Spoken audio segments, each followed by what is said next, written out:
आजच्या भागात पुष्य नक्षत्र याची सविस्तर माहिती। धार्मिक शास्त्रानुसार पुष्य नक्षत्र हे सर्वात शुभ नक्षत्रांपैकी एक आहे। या नक्षत्रावर धनाची देवी लक्ष्मीचा जन्म झाला असे मानले जाते। जेव्हा पुष्य नक्षत्र गुरुवार किंवा रविवार यांच्याशी जुळते तेव्हा योग अनुक्रमे गुरु पुष्यामृत योग आणि रवी पुष्यामृत योग म्हणून ओळखला जातो। हे योग तिथी इतकेच पवित्र आहेत जसे अक्षय तृतीया, धनतेरस, दिवाळी इत्यादी। पुष्य नक्षत्राचा स्वामी बृहस्पती आहे आणि दशाचा स्वामी शनी आहे। दुसऱ्या शब्दांत पुष्य नक्षत्र हे गुरुचा विस्तार आणि शनीचा मूळ गुणधर्म संयम यांचे संयोजन आहे। शुभ पुष्य नक्षत्राच्या दरम्यान सुरू होणारी कोणतीही गोष्ट इच्छित परिणाम देईल। या दिवशी सुरू केलेल्या नवीन कार्यास स्थिर प्रगती आणि यश मिळण्याची शक्यता खूप जास्त आहे।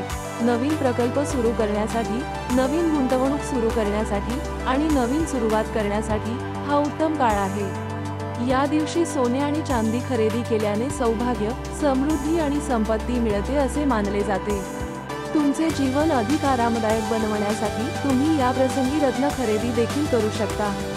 यंत्रे, विशेषतः श्री यंत्र आणि गुरु यंत्र खरेदी करणे, त्यांची पूजा करणे आणि आपल्या घरी स्थापित करणे हे देखील या शुभ काळात करू शकता।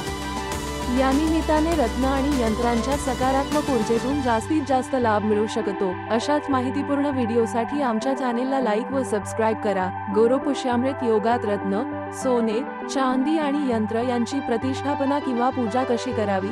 सर्वप्रथम रत्न, सोने, चांदी, यंत्र हे गंगाजल किंवा दुधाने स्वच्छ करा। तुमच्या पूजा घरामध्ये किंवा पूजास्थळी स्वच्छ ठिकाणी ठेवा। योग्य मंत्र लक्ष्मी मंत्र, स्वामी समर्थ, विष्णू गायत्री मंत्र, कुबेर मंत्र, नवार्णव मंत्र किंवा महालक्ष्मी अष्टक, कनकधारा स्तोत्राचा जप करा आणि सौभाग्य द्रव्याने अबीर, गुलाल, कुमकुम, हळद पावडर आणि सिंदूर यांचे मिश्रण पूजन करा। रत्न, सोने, चांदी, यंत्राला नैवेद्य अर्पण करा।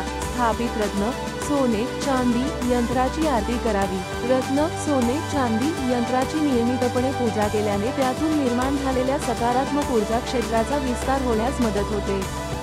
अशाच माहितीपूर्ण व्हिडिओसाठी आमच्या चॅनेलला लाईक व सबस्क्राईब करा। पुन्हा भेटू अशाच एका नवीन भागात। तोपर्यंत नमस्कार। श्री स्वामी समर्थ।